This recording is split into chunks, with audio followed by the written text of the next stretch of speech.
el sentido de la obra que presentamos, que es una publicación del Instituto Científico Antonio Orsini, un instituto muy importante de CONICET, fundado ni más ni menos que por Guillermo Furlon, que es la mejor tradición histórica de la Argentina, y la Universidad Católica de La Plata.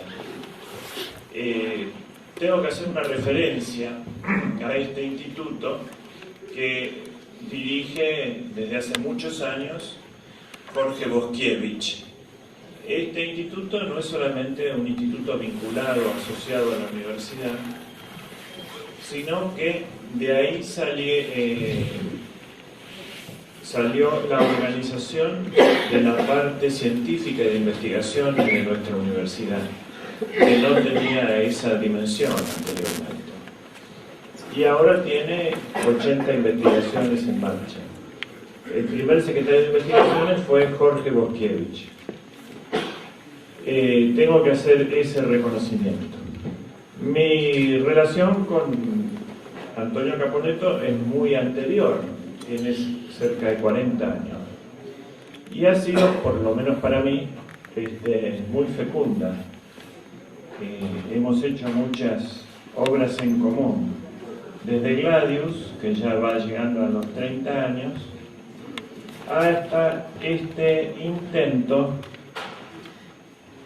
de restaurar los estudios históricos en relación con la universidad. Tengo aquí otro libro de Antonio, Metodología de Estudio y Exposición Oral, donde él ya colaboró con nosotros en la formación de nuestros docentes, en un curso memorable, y se han agotado 2 ediciones de este libro.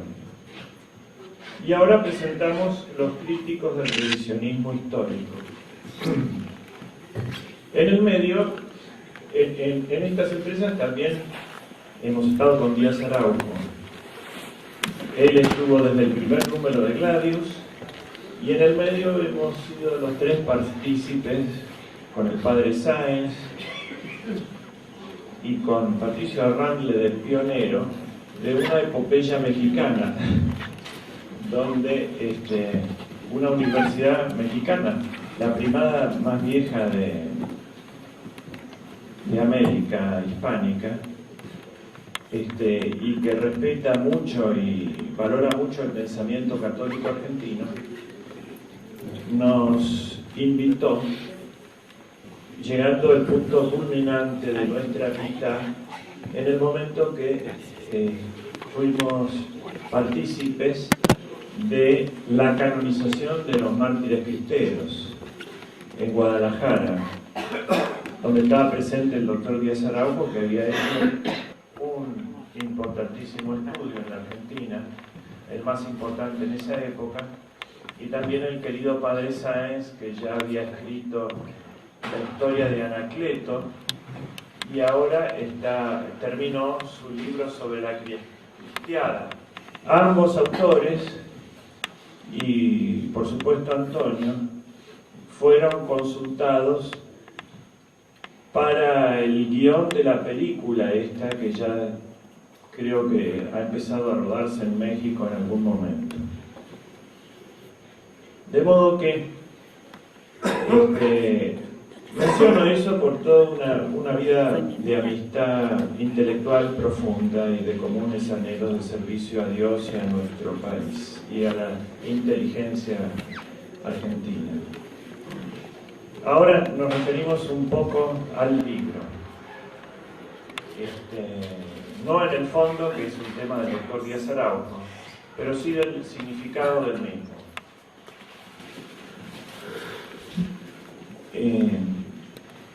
El padre Castellani era un gran agente de provocación del Espíritu Santo, y se mandó provocaciones memorables.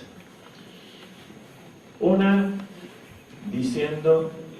contradiciendo a Furlon, cuando Furlon había escrito una obra sobre la filosofía en la Argentina.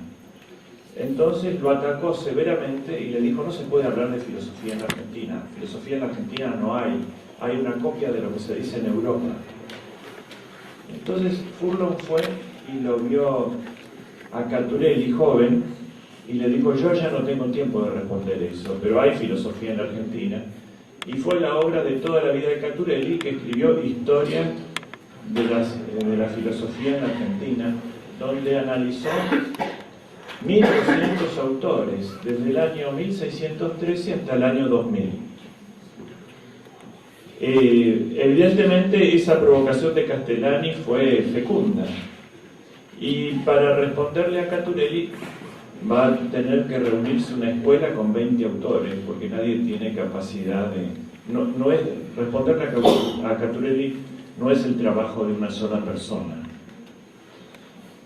La otra provocación es la que respondió Antonio Caponetto, y es cuando dijo, el padre Benítez le pidió que escriba la historia de los heterodoxos argentinos, como había escrito Menéndez y Pelayo la historia de los heterodoxos españoles. Bueno, otro no de Castellani: los heterodoxos españoles valen la pena, los argentinos no. Así que era la negación del tema, pero eso actuó como una provocación. Antonio se tomó el trabajo, y ahora con este volumen, que es el tercero, el que escribe para la UCAL, los otros dos fueron un esfuerzo exclusivo del Instituto Antonio Cini, concluye un esfuerzo en la magnitud, por lo menos en la cantidad de páginas, similar, aunque se refiere solamente a la heterodoxia histórica, pero por la misma modalidad que él, hay una historia del pensamiento, ¿no es cierto? Y hay un principio de unidad que les voy a decir cuál es, porque en un momento parece que estuviera respondiendo a la plaga apocalíptica de las langostas. En el Apocalipsis aparecen grandes fieras, pero uno de los que más perturban es una multitudinaria que es la plaga de las langostas, que dice Castellani que son los ideólogos, los periodistas, los macaneadores, que aturden, enrarecen el aire, ¿no? Y preparan la gran persecución. Entonces él salió a cazar las langostas, y realmente es una colección de ver el índice del último libro nomás, la tremenda de autores que estudió, que analizó, que profundizó, y que ahora comentará el doctor Díaz Araujo. Este libro hay que verlo en paralelo con una obra que también editamos del doctor Díaz, que es Los irracionalismos, donde él, para responder a uno de los macaneadores, que es Sebrelli, analiza 33 herejías modernas en ese libro de los irracionalismos. Bueno, esto es como la clase práctica de muchos de esos herejes. Hay otra obra también que se podría leer en conjunto, Las casas de costado y el libro de las leyendas negras, donde ambos se ocupan de uno de los primeros falsificadores de América, que fue el padre Las Casas. Por lo tanto, me parece muy interesante que sea el doctor Díaz el que analice la obra, y seguramente su juicio va a ser el que le haga justicia a la obra y no el mío, que simplemente quiere motivar el interés de la obra. Una reflexión más, que sería, lo llamaría yo el señorío de Antonio Caponetto. ¿Desde qué lugar nosotros podemos juzgar a todas estas personas? ¿Y qué derecho tenemos a juzgarlas? Y eso viene de él y nosotros, o él por nosotros también. Y es desde el propio cristianismo. ¿Por qué? Porque toda esta descomposición social, toda esta falsificación de la memoria, que es un ataque contra el Padre, como la falsificación de las ideas es un ataque contra el Hijo, Y la falsificación del amor y de la caridad y de la solidaridad es un ataque contra el Espíritu Santo. Pero lo primero es la memoria para destruir un país, la falsificación de la memoria. Y está representada por la historia, como las ideas son la filosofía y las letras podrían ser la caridad, o el esplendor, o refulgir de las otras dos cosas. Las humanidades en el fondo son una sola, porque la mejor historia es la historia de las ideas, y eso puede ser muy bellamente escrito. Y es la siguiente situación. Todas estas ideas que vamos a ver son ideas cristianas falsificadas. Dios, por ejemplo, como cuando decimos que es el mismo Dios para todos, ¿los budistas adoran a Jesucristo? No, entonces no es el mismo Dios. No podemos decir eso, vaciar la palabra de Dios, ¿no? El pueblo, la libertad, la caridad cristiana transformada en fraternidad masónica y carnal, etc. Es una gran falsificación del cristianismo y justamente no tienen ninguna unidad porque el error es disperso, pero la unidad es que en última instancia niegan al verbo. Entonces, en cuanto que esto es una negación de la civilización cristiana, pero hecha a partir de la desesencialización de ella misma, por eso justamente el cristianismo o la Iglesia es la que es capaz de juzgar, porque es la que conserva el sentido que estos irracionalismos, como diría Elías Araujo, han perdido. Lo que han hecho en todos los casos es lo mismo, extirpar los tipos divinos de las palabras, que al final se reducen a una sola, el verbo, los verbos se reducen al verbo. Entonces, esa es la perspectiva, el conocimiento por los primeros principios, el respeto de las esencias, y en cuanto a lo que se refiere a la gente, los arquetipos, tema también muy querido por Antonio Caponetto. Desde ese lugar él juzga los acontecimientos y le da una unidad que ellos en sí mismos no tienen, porque su unidad la adquieren por negar las cosas que son. Finalmente quiero decir dos frases de historia que me gustaron mucho, porque el tema es la historia, y que se cumplen cabalmente en la obra de Caponetto. Una que podría ser la historia natural, la historia común, y la frase es de Cicerón. Todo el mundo conoce la frase de Cicerón, que es la historia maestra de la vida. Cicerón dijo una frase más completa que esa y más linda. Dijo que la historia es luz de la verdad, testigo del tiempo y maestra de la vida. Esta obra cumple esos tres requisitos de Cicerón.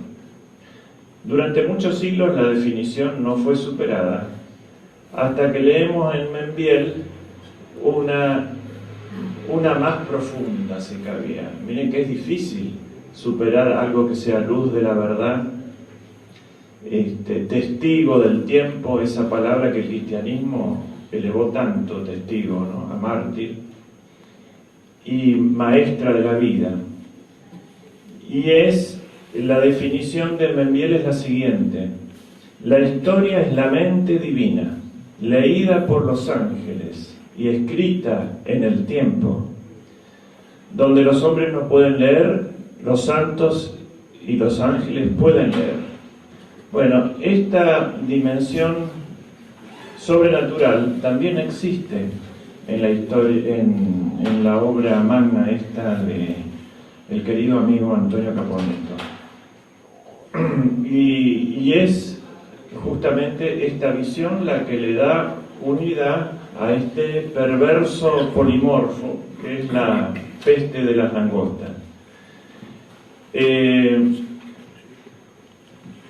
Ha logrado cierta unanimidad en ellos, que son desafiados aquí. Nadie respondió.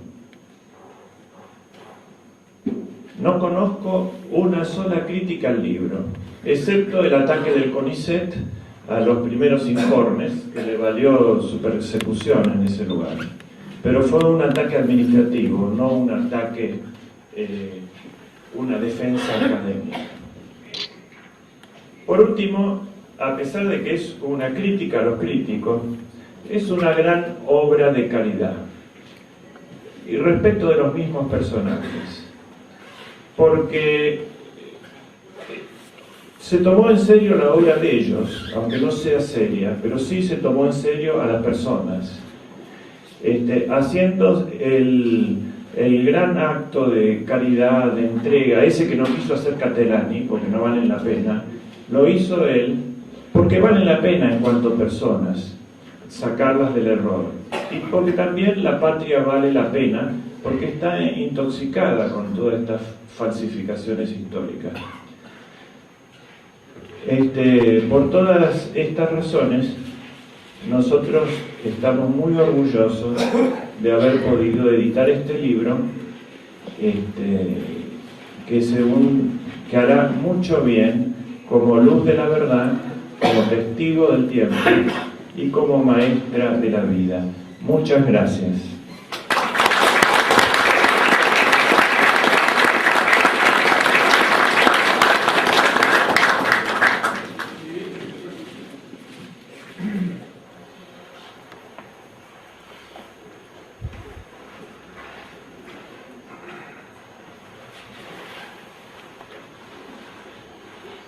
Bien,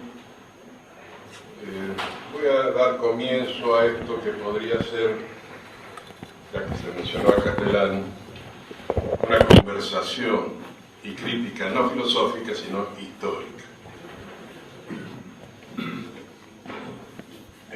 Eso antepongo el agradecimiento al señor rector de la Universidad Católica de La Plata, el doctor Rafael Rey de Rey, que ha tenido palabras muy elogiosas para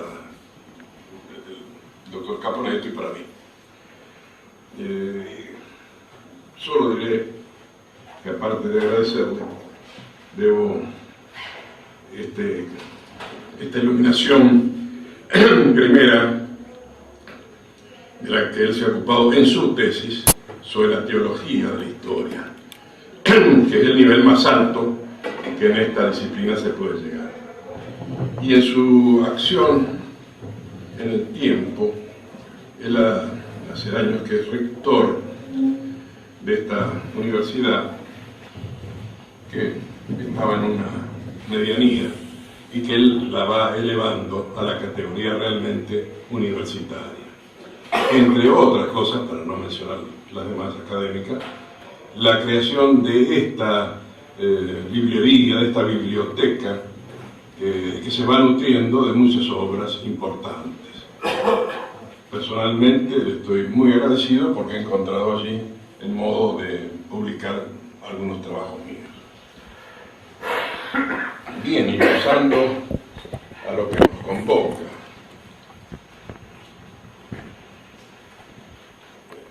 El otro día presentaba un libro de un joven, Sebastián Miranda, un libro sobre la tablada, que lo recomiendo.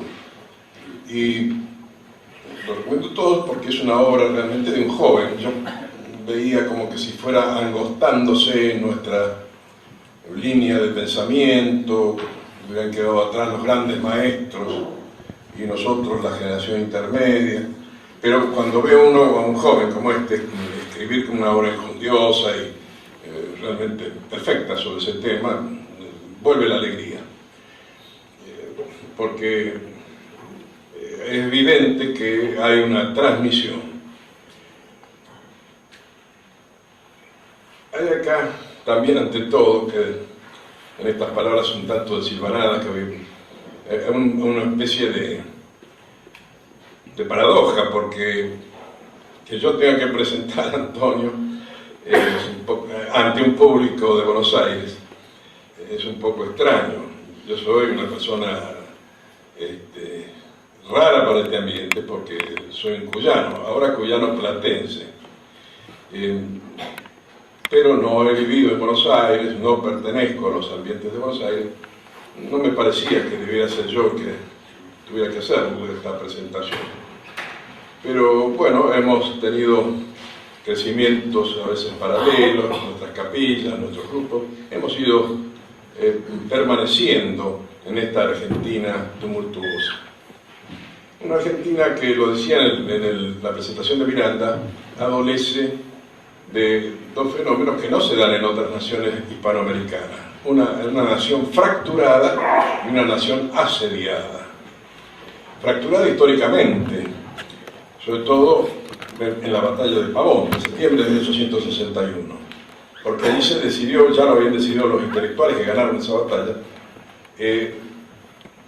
terminar con el pasado, negar el pasado hispánico y el pasado criollo. Eso, el liberalismo estuvo operando en toda América, pero no de esta manera absoluta, es decir, como si no hubiera existido el país de antes. Y después asediado, también por un motivo muy particular de la Argentina. La Argentina no es Bolivia, no es Paraguay, es una gran nación, es el octavo espacio geopolítico del mundo, por el que nosotros debemos agradecer a Dios de haber nacido acá, de sentir, como decía don Leopoldo Lugones, el indoblegable orgullo de ser argentino.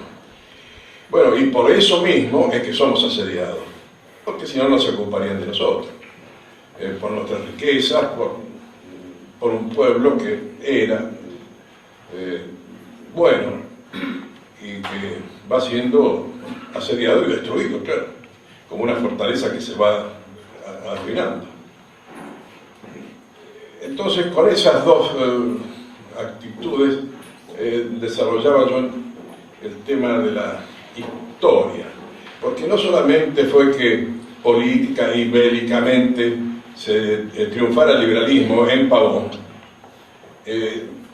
sino que además el general victorioso, y ya saben ustedes que es una victoria entre comillas, puesto que él estaba embarcándose en San Nicolás para venirse a Buenos Aires, porque se consideraba como el que realmente había ganado la batalla, se retiró, él tuvo que volver al campo de Pavón. El general victorioso era también un gran escritor de esa generación, a veces llamada romántica, que se va a encargar de negar el pasado, pero poner en el lugar del pasado una mitología. Un Mayo falso, un 9 de julio falso, un San Martín falso, un Belgrano falso. Él va a ser el gran fabulador de la historia, don Bartolomé Mitre. Y lo va a hacer con todo cuidado, con toda pulcritud. Él no disparatea como Sarmiento, o no se va por la pura lógica como Alberdi. Él se aplica a la historia y hace este monumento del liberalismo que falsifica a la Argentina. Y entonces, pienso yo que si no se remonta uno hasta Pavón, para volver a poner el pasado donde debe estar y de ahí reemprender la marcha, y si no se contradice esa historia falsa, no tenemos destino. Y eso es lo que vemos a diario, porque estas cosas que yo digo normalmente no se aventuran entre nosotros, ¿no? La gente se maneja con un panorama, un horizonte muy pequeño. No se dan cuenta que hay que ir bien hacia atrás.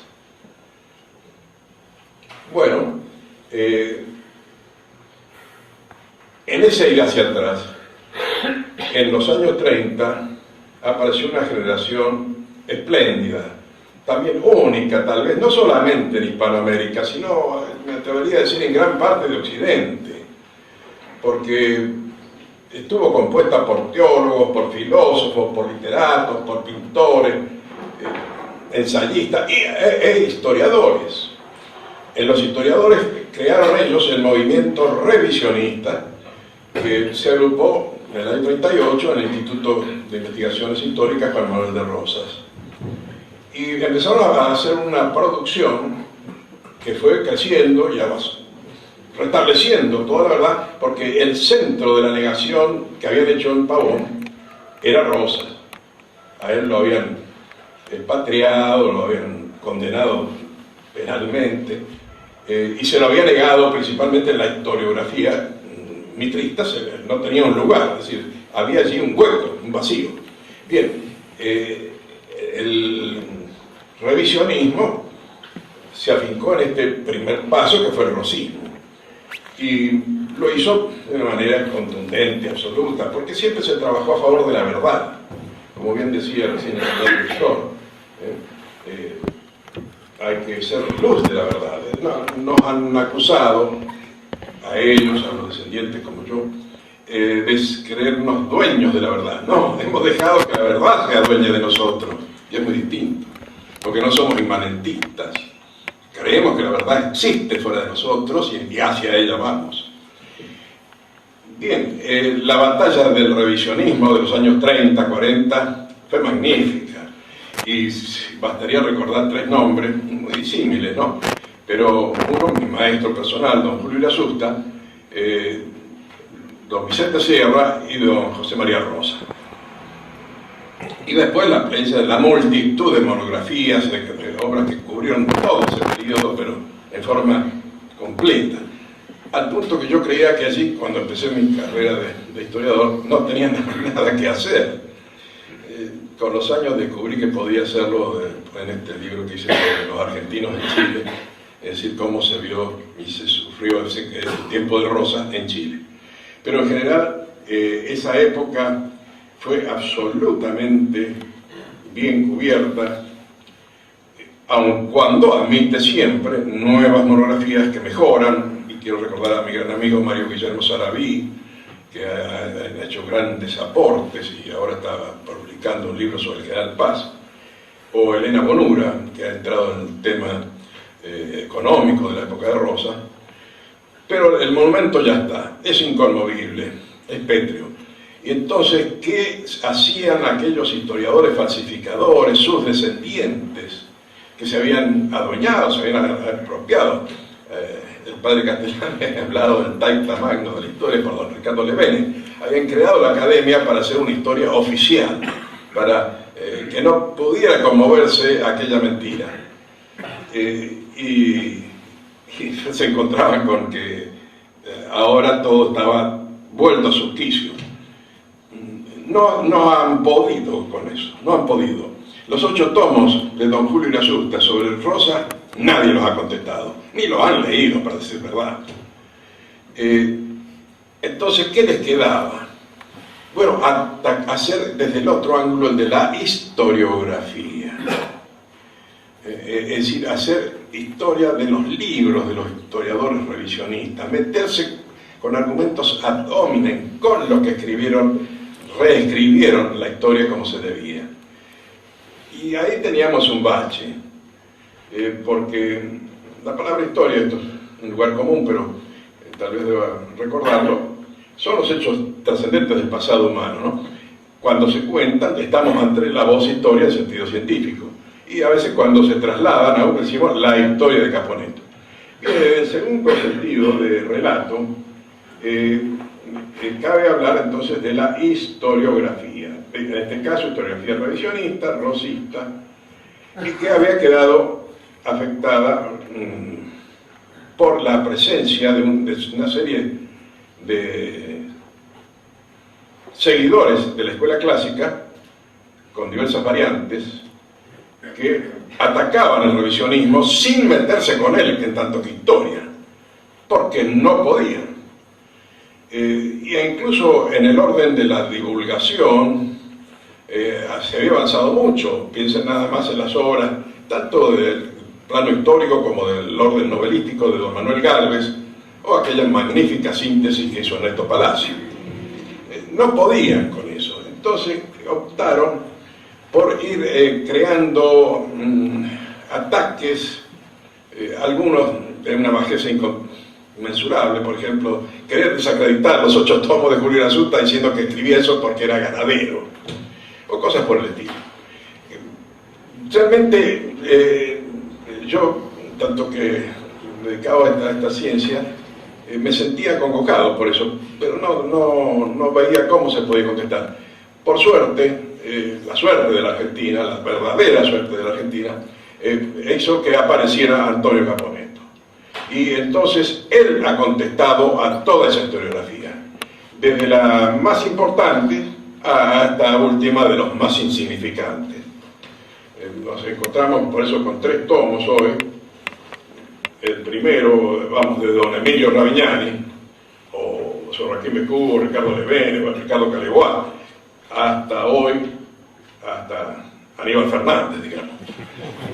Es decir, es un mundo que se ha caído en este intento por criticar al revisionismo.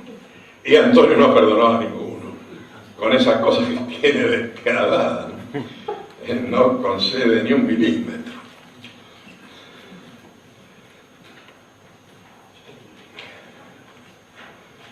Antonio, bueno, todos ustedes lo conocen más ustedes que yo. Como les digo, yo soy una persona extraña, este medio.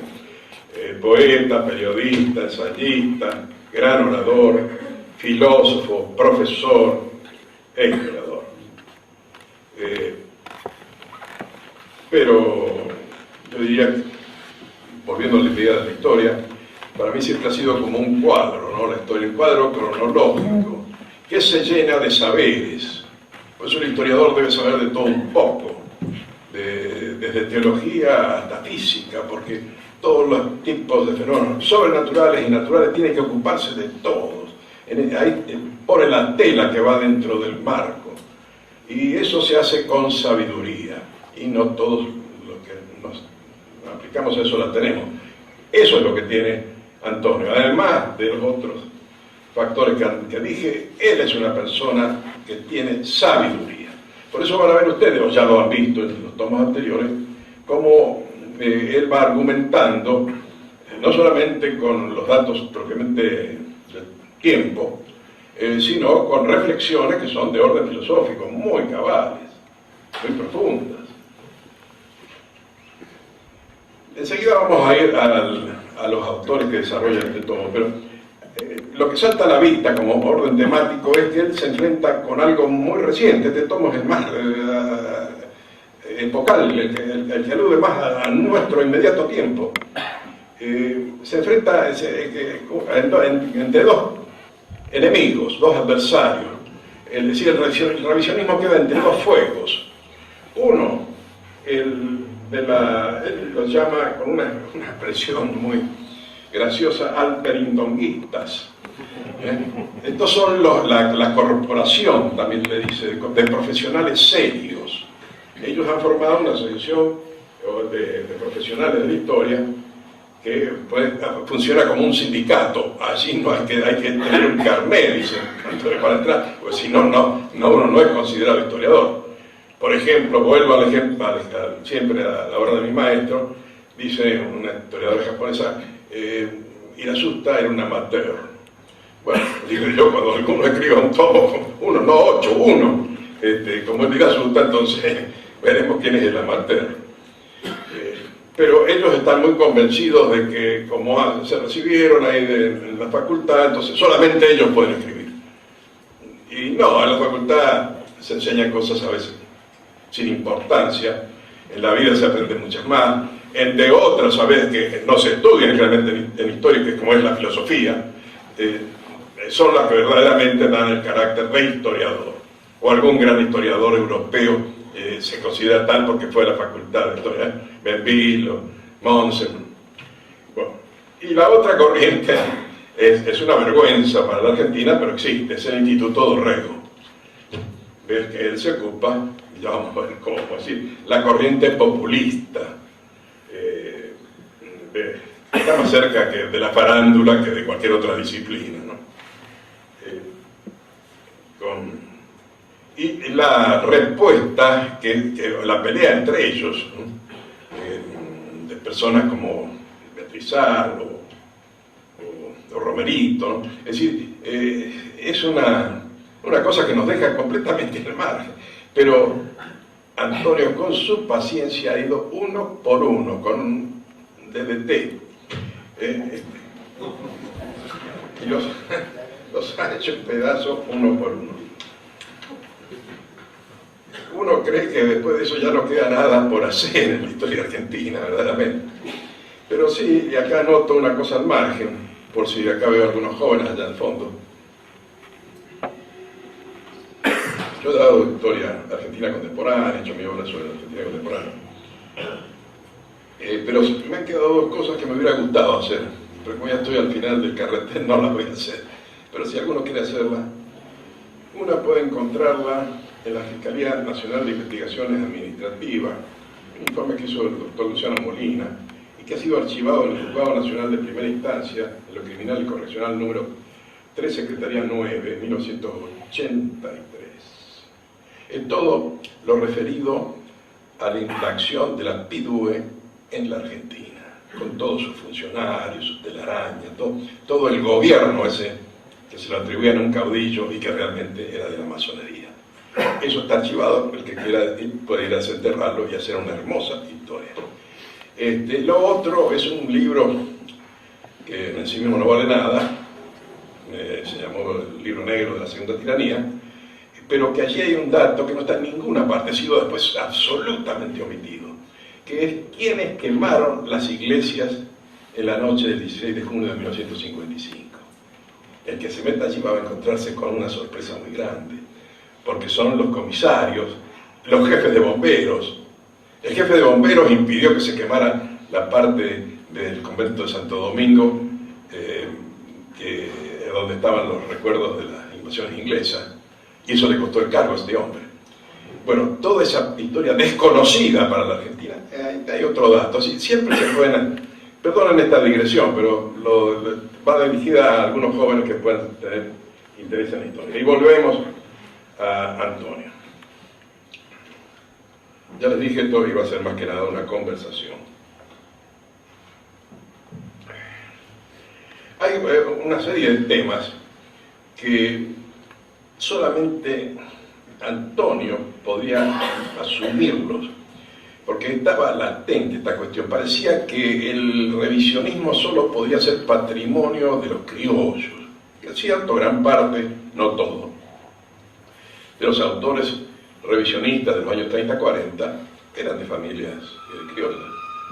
Y entonces por ahí ha nacido toda una resistencia en hijos de inmigrantes o nietos de inmigrantes que veían eso como un criollismo.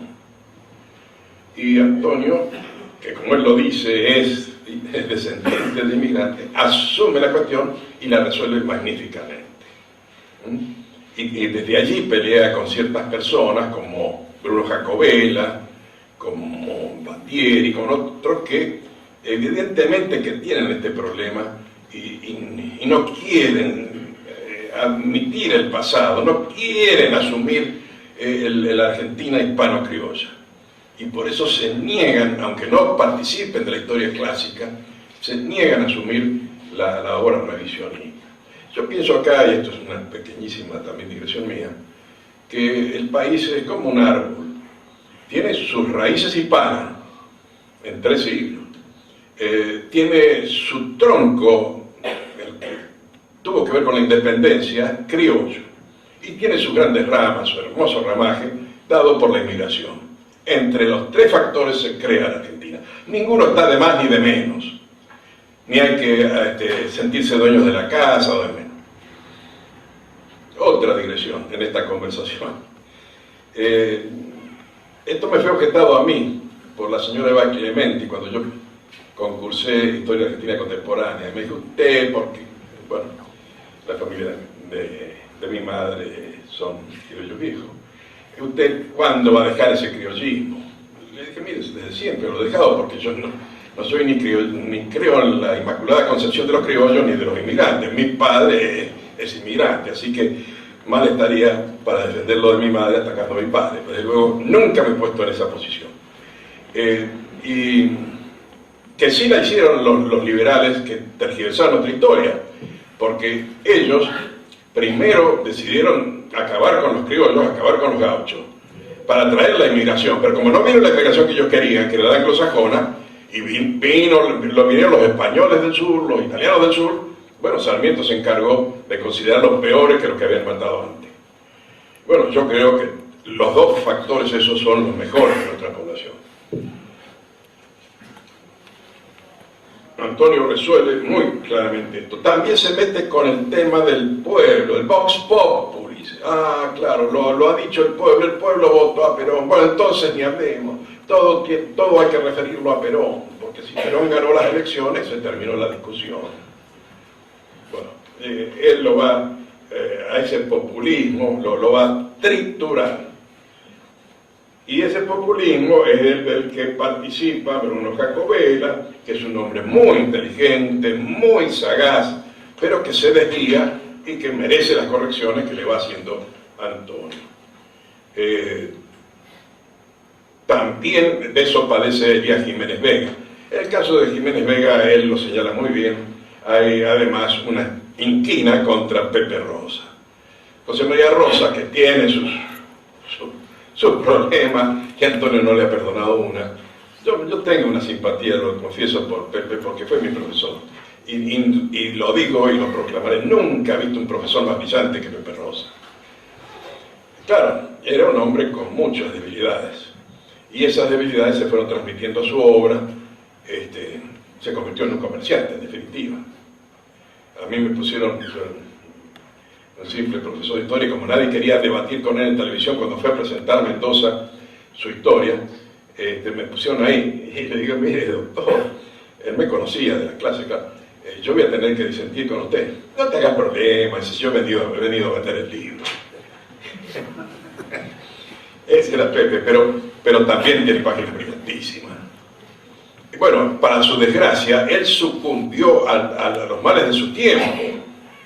Él se dejó inclinar de a poco, como tantos otros, ¿no? Hasta el propio Marechal. Todos tuvieron que pagar tributo al mundo de la Revolución Cubana, a este izquierdismo nacional que apareció. Ni qué decir los otros, Jaureche y Fermín Chávez, continuador de Pepe Rosa, pero para mal. Porque Fermín Chávez, sí, de ese no voy a hablar bien. Ni lo hace tampoco Antonio. Pero Jiménez Vega tiene una cuestión personal con Pepe Rosa, entonces es versus Rosa su trabajo sobre el revisionismo. El revisionismo es Pepe Rosa. Pepe Rosa mal copió algunos documentos sobre la caída de Rosas, y entonces, bueno, el revisionismo no sirve para nada. Establece falsos paralelos, Jiménez Vega, ¿no? Y termina en este asunto oficialista, ¿no? Muy bien, dice, tanto para referirse a uno u otro, Antonio, acá hay un pequeño problema, que es que hay uno de todos estos oficialistas, todos peronistas, que no fue rosista, y es nada menos que el general Perón. Él nunca fue revisionista, nunca fue rosista, siempre defendió a la historia clásica. Ese es el pequeño problema que se encuentra en esto, que ponen a Perón como el fiel de la balanza, ¿no?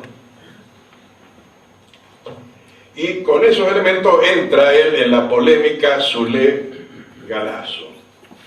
Uno del Instituto de Rosas, el Instituto de Rosas se malió hace muchos años, por eso los mejores revisionistas se tuvieron que ir de allí. Pero después se puso peor, y él señala un caso de un señor Osorio, que era un guerrillero montonero, que admite él que financió y dominó el Instituto de Rosas. Y de allí está este señor Soule, que polemiza, tiene una larga polémica con Norberto Galazo de la izquierda nacional, del marxismo nacional. Y Antonio va mostrando los errores de los dos, que en el fondo son comunes, porque las filosofías de los dos son inmanentistas. Por eso, en última instancia, ellos son economicistas. Ambos, incluso el Soule, que se declara rosista, lo emparenta con Mariano Moreno, para que no darle lugar a que el otro lo ataque por ahí. No, si él es tan jacobino como el otro. Entonces, ¿qué defensa del revisionismo es esa? Había necesidad de limpiar todo eso, de echar un poco de lavandina, y lo ha hecho Antonio. Y lo hace citando a otro gran amigo y gran ensayista, historiador, revisionista, Juan Pablo Olivero. Bueno, este galazo es de lo último, ¿no? Y Antonio le va poniendo toda. La comparación de San Martín con el Che Guevara.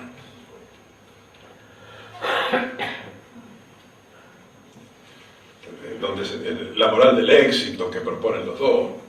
Es largo el tema de la polémica de estos. Había que tener realmente ganas. Antonio se ha puesto, ha desmenuzado a estos dos sujetos y ha terminado con ellos. Incluso con un muy pequeño sujeto, un tal Pestaña, que también viene con la historieta esta de que los revisionistas eran eso porque eran estancieros, ganaderos, entonces defendían sus intereses, y además criollistas. Bueno, Antonio dice, bueno, el pecado original, ¿no?, de haber sido criollo. Y dice, bueno, pero ahora resulta que la sociedad rural ya no está en manos de aquello, no está en manos de los Pancholena, el señor Biocán.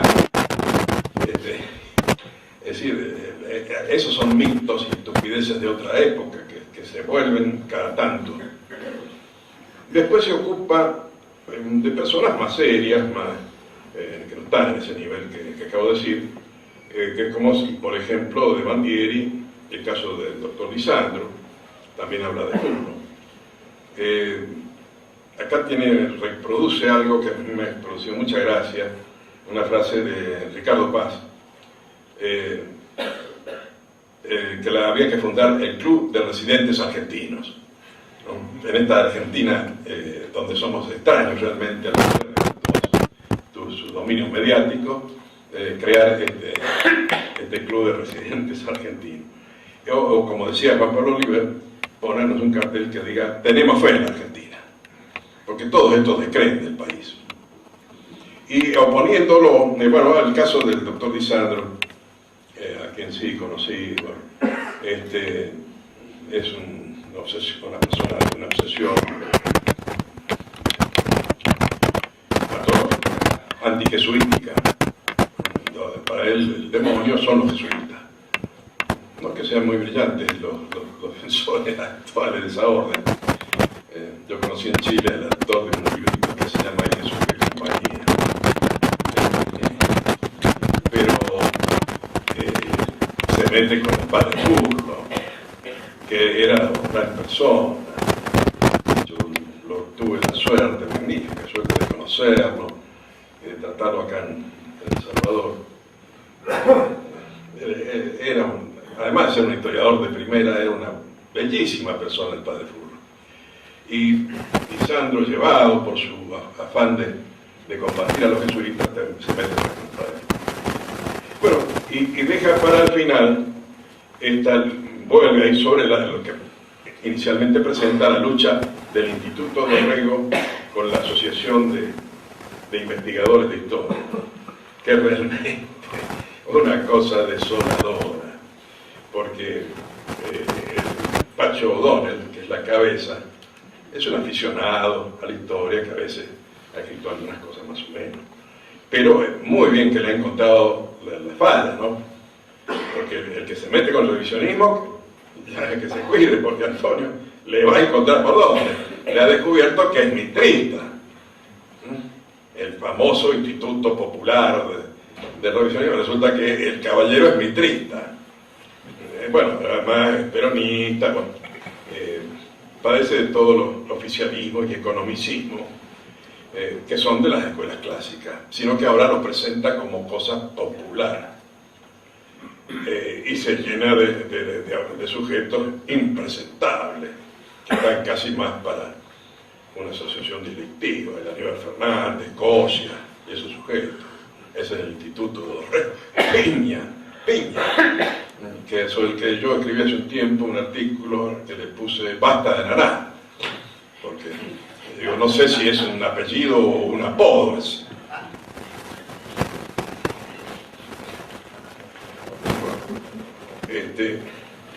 Y la Corporación de Profesionales Serios que no se le quedan atrás.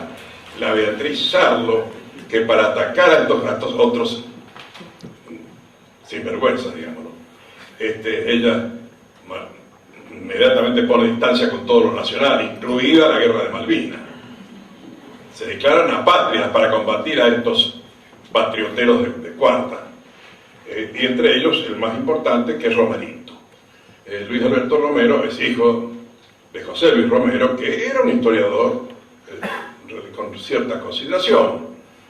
Yo lo tuve también de profesor, socialista, público, que hizo algunas obras, algunos aportes.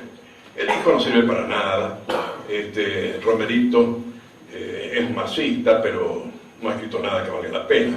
Ha escrito cosas para los kioscos, ¿no? Pero, bueno, y entonces acá viene en nombre de los profesionales serios de la cooperación a atacar a los del Torrego. Bueno, todo esto y mucho más, la respuesta, porque a estos les dice, como mencioné antes, que son el comisariato progresista, que tienen su sede allá en Berkeley, donde está Alperin-Dongui, porque el estudio Alperin-Dongui se maneja, pero estamos en la época de la computadora, pero él no viene a la Argentina, desde allá le manda órdenes a esto. No quiero extenderme más porque si no le sacaría, tenía previsto hacer algunas lecturas, pero voy a hacer una sola, que me parece muy bien, con la que él cierra el libro, Antonio, y que me parece que ha sido magnífico el hallazgo. Es unos versos del Poeta de América, de Rubén Darío, que dicen: puede una gota de lodo sobre un diamante caer, puede también de este modo su fulgor oscurecer, pero aunque el diamante todo se encuentre de fango lleno, el valor que lo hace bueno no perderá ni un instante, y ha de ser siempre diamante por más que lo manche el cieno. Eso es el revisionismo y de eso se ha ocupado Antonio Caponeta. Puede ser, enseña Don Quijote, no puede ser, hablando con todo rigor, que un caballero sea desagradecido, porque intentamos ser fieles a esta consigna quijotesca o cervantina, y que queremos empezar agradeciendo. Gracias a Rafael Braide, antiguo amigo con tantas peripecias a cuestas. De no haber sido por su decisión rectora, estas páginas no habrían pasado los umbrales de mi escritorio. Con palabras marechalianas, te lo digo, Rafael, en el verbo que te nombra y me nombra, se cura de repente la soledad del alma. Muchas gracias. Gracias a Antonio Cieres, director del Instituto Bibliográfico Antonio Cini, amigo y maestro, exponente fiel del verdadero revisionismo histórico, erudito, científico, disciplinado, arduo, y por eso mismo sometido a la maligna persecución del aparato científico estatal. Sin su consejo y sin su guía permanentes, no hubiéramos podido escribir esta obra, ni escribirla, ni proseguirla. Jorge, donde esté escondido por su timidez habitual esta noche en este cuarto, escuche lo que digo, no podrán esconder ni podrán acallar el peso de su erudición aquilatada. Siga adelante con esa proeza magnífica que está haciendo de rescatar los impresos de la Confederación Argentina. Gracias a Enrique Díaz Araujo. Su obra literalmente extraordinaria, por lo fecunda, por lo valiosa, por lo diversa, lo múltiple, por la solidez, por la enjundia. Su obra lo presenta solo y lo pondera como modelo. Un modelo digno de ser imitado desde todo punto de vista, el profesional y el humano. Que un hombre de la talla y moral de Enrique haya condescendido a darle el espaldarazo a estas páginas no retrata ni mérito magnanimidad y su ejercicio de la caridad cristiana. Gracias a cuantos hicieron materialmente posible esta obra, cargando sobre sus hombros la dura responsabilidad de darle forma física a un proyecto. Gracias, queridísimo Javier Rodríguez Barnes, no ha pasado inadvertido tu esfuerzo. Gracias, Carlos Vicio, ausente por aviso. Por último, gracias a mi familia, a mis hijos y a mi esposa. Hace 40 años que soy deudor de su compañía, por lo que algunos me sugieren que debería escribir próximamente la 40º año, aunque me temo que ella quiera escribir la cuanta cura. Gracias de muchas maneras dichas. Y gracias a los presentes, aquí hay amigos, hay maestros, hay alumnos, hay discípulos, gracias a todos ellos. En cuanto al contenido de este libro, si algo me correspondería decir a mí esta noche brevemente, sería un mensaje de desagravio. Revisionistas. Es necesario dirigir un desagravio a los verdaderos revisionistas, porque lo que alguna vez se llamó revisionismo histórico en Argentina fue una escuela historiográfica seria, formada por intelectuales de nota, por patriotas, que dieron una lección de inteligencia, de hidalguía y de coraje, rescatando la nombradía de la patria argentina. Hoy, el lugar de estos hombres egregios, olvidados y vituperados, ha sido sustituido por una repugnante recua de ideólogos oficialistas y oficiosos. Todos juntos no hacen un historiador, pero todos juntos tampoco hacen un ser humano. Son los nuevos miembros de esta casta pseudo-intelectual, los que escriben los bestsellers, los que ocupan los espacios radiales, televisivos, ministeriales, los que penetran con sus versiones sesgadas y mendaces. Y para el público común, para el público indocto y aún para el público sedicentemente culto, estos son los que merecen ser llamados hoy revisionistas. Confrontamos una pregunta retórica, llena de dolor. ¿Quién podría reconocer tras el rostro desalineado y estúpido de estos revisionistas falaces aquella corriente de pensamiento que albergó los espíritus más nobles, más caballerescos, más escudriñadores, más genuinamente rebeldes, más gallardos y hasta más caballerescos que tuvo la historiografía argentina en el siglo XX? Nos preguntamos también cómo decirles a los más jóvenes y a los argentinos desprevenidos en general, que son víctimas comunes y recurrentes de esta basofia nutricia, cómo decirles que todo esto no tiene absolutamente nada que ver con el revisionismo histórico. Lo que hoy prevalece como revisionismo garantizado y estatizado por el aparato gubernamental es un programa de desgastamiento, un programa de ruina nacional, un programa mucho más grave que el que realizaron en contra de la nacionalidad los miembros de la generación triunfante en Caseros. Ernesto Palacio hoy volvería a escribir la historia falsificada, pero con muchísimos más datos y más dolores para aportar.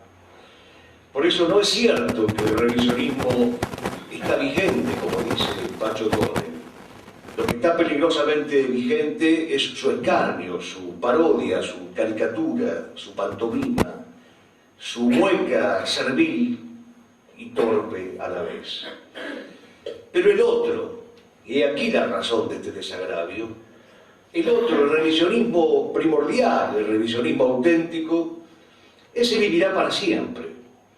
Vivirá en la memoria de los libros inolvidables que han escrito aquellos maestros, que forjaron esta escuela en la soledad, en la adversidad y en la lucha.